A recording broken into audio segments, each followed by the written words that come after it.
성경 말씀 마태복음 24장 1절에서 14절입니다.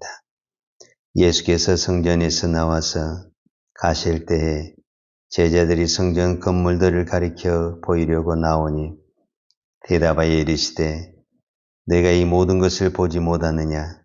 내가 진실로 너에게 이르노니 돌 하나도 도리에 남지 않고 다 무너뜨려지리라. 예수께서 감람산 위에 앉으셨을 때에 제자들이 종이 와서 이르되 우리에게 이르소서 어느 때 이런 일이 있겠사오며 또 주의 임하심과 세상 끝에는 무슨 징조가 있사오리까? 예수께서 대답하여 이르시되 너희가 사람의 미혹을 받지 않도록 주의하라. 많은 사람이 내 이름으로 와서 이르되 나는 그리스도라여 많은 사람을 미혹하리라. 난리와 난리의 소문을 듣겠으나 너희는 삼가 두려워하지 말라. 이런 일이 있어야 돼 아직 끝은 아니니라. 민족이 민족을 나라가 나라를 대적하여 일어나겠고 곳곳에 기근과 지진이 있으리니 이 모든 것은 재난의 시작이니라. 그때 사람들이 너희를 환난에 넘겨주겠으며 너희를 죽이리니 내가 내 이름 때문에 모든 민족에게 미움을 받으리라. 그때 많은 사람이 실족하게 되어 서로 잡아주고 서로 미워하겠으며 거짓 선지자가 많이 일어나 많은 사람을 미혹하겠으며 불법이 성함으로 많은 사람의 사랑이 식어지리라. 그러나 끝까지 견디는 자는 구원을 얻으리라. 이 천국 복음이 모든 민족에게 증언되기 위하여 온 세상에 전파되리니 그제야 끝이 오리라. 아멘. 마태복음 24장은 예수님이 종말에 대한 예언이다라고 말할 수 있는데 그 중에 특별히 예수님께서 가장 중요하게 다룬 부분이 성전입니다. 오늘 마태복음 24장 1절에 보면 예수께서 성전에 나와서 가실 때 그랬습니다. 자, 이 말씀은 예수님께서 성전에 떠나셨다라는 말과 같습니다. 그 전에 예수님은 성전에 들어가셔서 가르치기도 하시고 또 종교지도자들의 여러 가지 질문에 답변도 하셨지만 오늘 본문을 보면은 예수님께서 성전을 떠나 나오셨다. 성경은 이렇게 기록하고 있습니다. 이거를 좀 더 쉽게 번역한 현대인의 쉬운 성경을 보면 마태복음 24장 1절이 예수께서 성전을 떠나 걸어가실 때에 제자들이 와서 성전 건물을 가리켜 보였습니다. 그랬습니다. 제자들은 지금 이 예루살렘 성전이 웅장하게 짓는 것을 보고 이것을 자랑 삼아서 예수님에게 말씀을 하고 있습니다.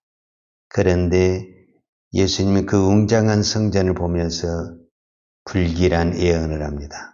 어떻게 예언을 하냐면 2절에 보니까 대답하여 이르되 너희가 이 모든 것을 보지 못하느냐? 내가 진실로 너희에게 이르노니 돌 하나도 돌 위에 남지 않고 다 무너뜨려지리라.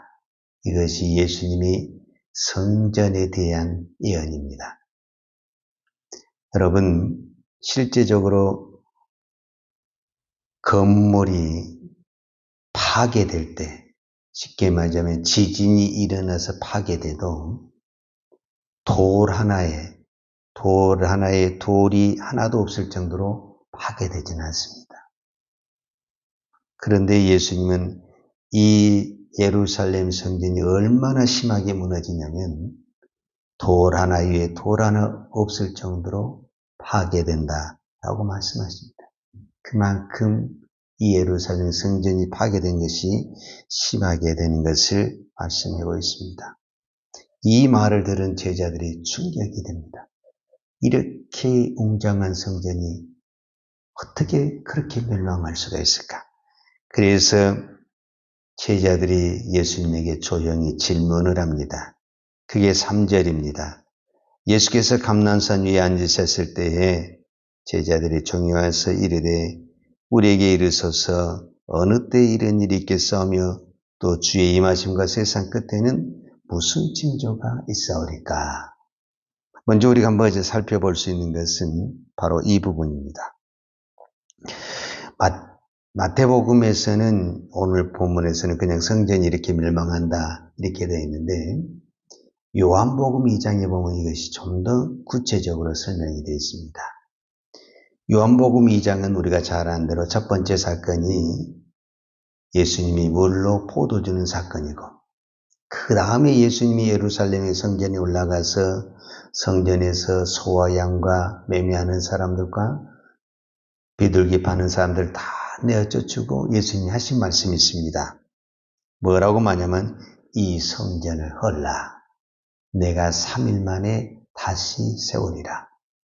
이 말을 들은 유대인들이 충격이 되는 겁니다. 지금 이 성전은 그때 당시 예수님이 있는 예루살렘 성전은 우리가 일반적으로 헤롯 대왕 성전이라고 합니다.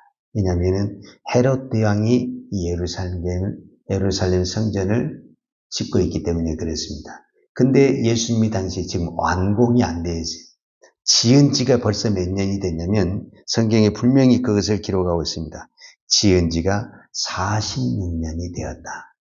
실제적으로 그 역사 기록을 보면 BC 약 20년경에 헤롯 대왕이 예루살렘 성전을 짓기 시작합니다.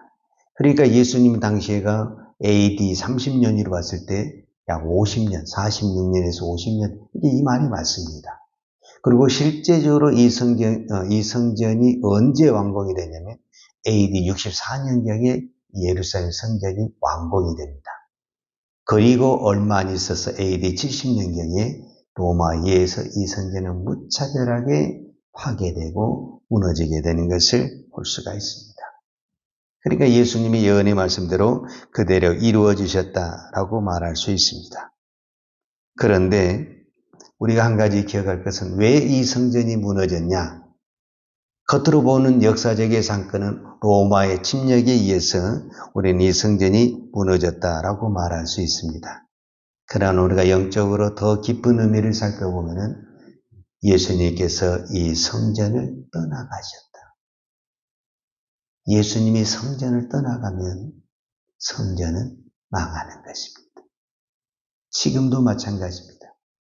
아무리 교회가 웅장하고 또 화려해도 예수님이 그 안에 계시지 않으면 그 성전은, 그 교회는 망하는 것입니다. 오늘 우리가 하나님의 성전이고 하나님의 교회입니다. 우리가 세상적으로나 교회적으로 어떤 직분을 가졌다 할지라도 내가 설령 목사나 장로나 집사의 직분을 가졌다 할지라도 내 안에 예수님이 계시지 않으면 우리는 허수아비요 우리는 무너진 성전이다 라고 말할 수 있습니다. 예루살렘의 성전이 무너진 결정적인 이유는 로마가 침략해서 전쟁으로 망한 것이 아닙니다.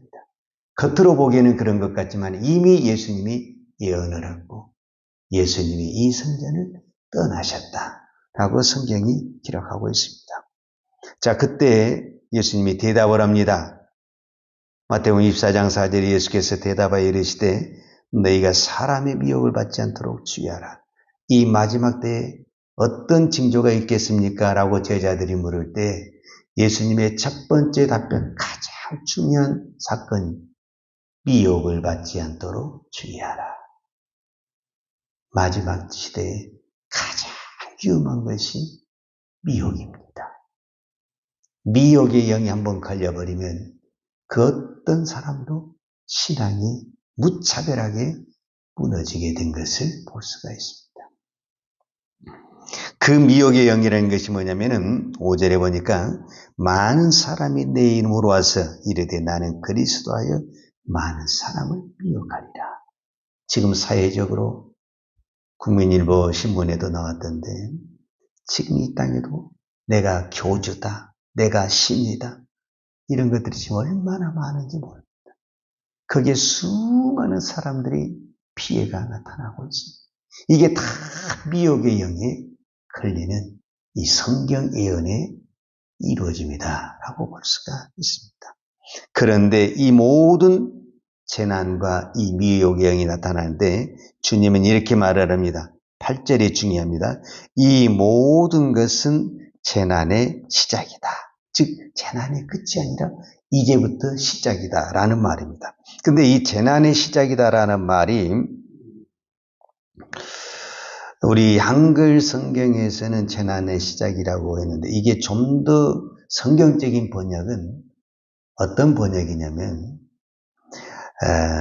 우리가 산모가 아기를 베어가지고 이제 아기 낳을 때가 되면은 우리가 보통 어떤 단어를 쓰냐면 산모 진통이 왔다 이렇게 말합니다. 그래서 이 재난의 시작은 산모의 진통이다 이렇게 말을 합니다. 그러니까 좀 더 옳은 번역은 산모의 진통이 시작이 되었다라는 말과 같습니다. 그러니까 이 재난이 시작하면은 뭔가 재앙과 끝만 같은 비극적인 것 같지만 산모의 진통이라는 것은 무엇에 대한 희망을 보여주냐면 곧 아기가 탄생할 거라는 예측을 말하는 거잖아요. 그래서 이 재난의 시작이라는 것은 어떤 부분에서는 재난이지만 무엇을 말해주고 있냐면 구원의 때가 이르렀다. 주님 오실 재림의 때가 가까웠다. 그 다음에 하나님의 천국이 임했다라고 우리가 생각할 수가 있습니다. 그때 그러니까 지금 예수님의 십자가의 죽으심으로 말미암아 무엇이 시작이 됐다고 말할 수가 있냐면은 재난이 시작이 되었다. 산모의 진통이 시작이 됐다라고 말할 수가 있죠. 그러면 지금은 어느 때냐라고 말했을 때 이제 이 재난의 끝부분에 왔다라고 말할 수가 있죠. 그래서 우리는 언제 주님이 이 땅에 오실지 누구도 예측할 수가 없지만 이미 예수님의 십자가의 죽음과 시작된 이 재난의 시작은 이제 끝부분에 왔습니다. 그러면 끝부분에 온 우리에게 여러 가지 일이 일어났는데 우리가 여기서 꼭 기억할 저는 두 가지만 말씀을 드린다면 24장 12절에 불법이 성함으로 많은 사람의 사랑이 식어지리라 이렇게 말을 했습니다. 그리고 또 한 가지는 10절에 그때 많은 사람의 실조가 되어 서로 잡아주고 서로 미워하겠으며 그랬습니다. 그러니까 이 마지막 때가 될수록 믿는 사람 중에 어떤 현상이 나타나냐면 첫 번째 실족하는 사람이 많이 나타납니다. 그렇게 신앙생활 잘하다가도 무슨 이유인지는 모르겠지만 여러 가지 이유로 실족하는 사람이 나타나게 되고 그 다음에 불법이 성함으로 교회 안에 우리 안에 사랑이 식어져 가고 있다 이렇게 말하고 있습니다. 지금 우리의 신앙 상태를 보면은 이 말씀이 그대로 이루어져 가고 있다라는 것을 깨닫게 됩니다. 그러나 예수님은 마지막에 이 말씀으로 결론을 내는데 그러나 끝까지 견디는 자는 구원을 얻으리라. 그럼 언제 이 땅에 마무리가 되냐? 이것이 14절인데 이 천국 복음이 모든 민족에게 증언되기 위하여 온 세상에 전파되리니 그제야 끝이오리라. 그러니까 왜 주님이 이제 마지막이 다 됐는데도 왜 이렇게 빨리 안 오시느냐? 주님은 그때 재난이 시작이 됐다면 벌써 왔어야지. 지금 2000년이 지났는데도 왜 안 오느냐? 우리가 이렇게 말을 했을 때 주님은 아직도 이 땅에 누가 있다라는 거예요. 구원받을 영혼이 있다라는 것을 말씀하고 있습니다. 우리는 그때까지 해야 할 일이 뭐냐?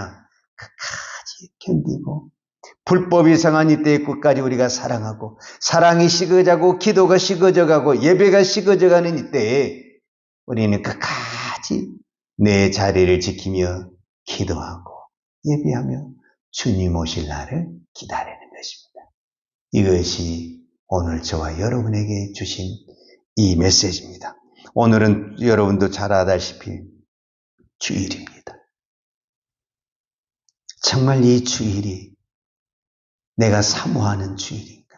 내가 정말 기다려지는 주일인가? 점점점 우리의 믿음이 식어져 가고 있습니다. 기다리고 사모하는 주일이 아니라 주일을 때우는 시간을 때우는 시간으로 넘어가고 있습니다. 이렇게 가지고는 끝까지 우리의 믿음 못 지킵니다. 우리의 믿음이 끝까지, 우리의 기도가 끝까지, 우리의 예배가 끝까지 주님 오실 때까지 우리의 생명이 닿을 때까지 이 길을 가려면 내 안에 사모하는 마음이 있어야 됩니다. 내가 간절히 바라는 마음이 있어야 돼.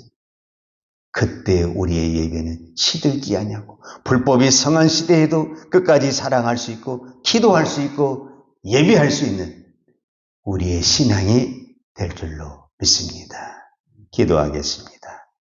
하나님 아버지 감사합니다.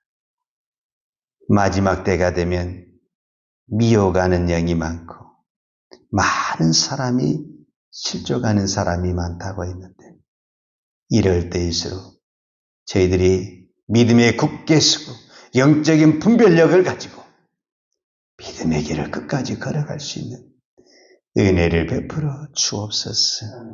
너희가 끝까지 견디는 자가 구원을 받는다고 그랬습니다. 하나님, 우리가 믿음 생활하다 보면 여러 가지 시험이 많고 고난이 많고 때로는 우리의 믿음이 흔들릴 때가 있습니다. 주님, 우리의 믿음을 붙들어 주셔서 끝까지 우리의 믿음을 지키기를 원합니다. 끝까지 예배하는 자가 되기를 원합니다. 끝까지 기도하는 자가 되기를 원합니다. 오늘도 이 새벽을 깨우며 믿음으로 기도하는 종들에게 이 은혜를 허락하여 주옵소서. 이 땅에 세운 교회가 얼마나 많습니까? 하나님, 아무리 교회가 많고 교회가 웅장해도 예수님이 그 교회에 계시지 않으면 그 교회는 무너집니다. 하나님, 우리가 교회가 많고 교회가 웅장한 것을 자랑할 것이 아니라 내 안에 주님이 계시고 내 안에 성령이 충만한 것을 믿고 행할 수 있는 그 은혜를 허락하여 주옵소서. 오늘도 우리가 주일을 거룩한 예배를 드릴 때 무엇보다도 주님 그 예배하는 그곳에 주님이 임재하여 주셔서 성령의 충만함을 주시고 그 예배에 참여하는 우리 모든 성도들이 성령 충만한 은혜 받게 하여 주옵소서. 그래서 내 힘이 아니라 오직 성령의 힘으로 끝까지 믿음의 경주를 걸어갈 수 있는 주의 백성들을 택게 하여 주옵소서. 오늘 또 하나님 앞에 예물 드립니다. 우리의 예물이 형식이 아닌 우리의 마음이 되게 하여 주옵소서. 예수님의 이름으로 기도하였습니다. 아멘. 요한은 내게 복을 주시고 너를 지키시길 원하며 요한은 그 얼굴을 내게 비추사 은혜 베푸시기를 원하며 요한은 그 얼굴을 내게로 향하여 드사 평강 주시기를 원하노라. 이제는 교회의 머리 되신 우리 주 예수 그리스도의 은혜와 아버지 하나님의 그 크신 사랑과 성령님의 교통하심과 충만하신 은혜가 오늘도 주님 오실 날을 바라보며 끝까지 믿음으로 기도하며 사랑하며 살기를 원하는 사랑하는 주의 종들 머리머리 예와 이 나라의 민족과 한국 교회 위에 온 열방의 이 생명의 복음 십자가의 복음을 증가하는 선교사님 예와 사랑하는 주의 자녀들 머리 위에 이제로부터 영원토록 함께 있을지어다. 아멘.